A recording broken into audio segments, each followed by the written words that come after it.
आनन्दं परमं नित्यं कैवल्यपददायिनं नमामि शिरसा देवं किं नो मृत्युः करिष्यति। अर्धनारीश्वरं देवं पार्वती प्राणनायकं नमामि शिरसा देवं किं नो मृत्युः करिष्यति। प्रलयस्थितिकर्तारम् आदिकर्तारमीश्वरं नमामि शिरसा देवं किं नो मृत्युः करिष्यति। व्योमकेशं विरूपाक्षं चन्द्रार्धाङ्कितशेखरं नमामि शिरसा देवं किं नो मृत्युः करिष्यति।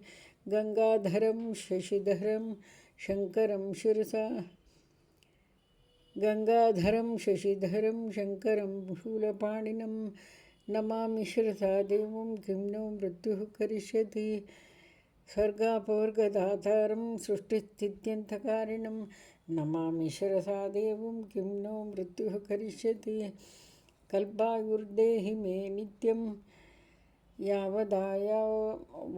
यावदायुररोगतां नमामि शिरसा देवं किं नो मृत्युः करिष्यति।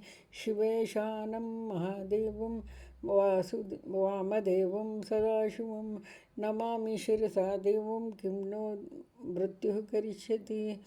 उत्पत्तिस्थितिसंहार कर्तारम् ईश्वरं गुरुं नमामि शिरसा देवं किं नो मृत्युः करिष्यति।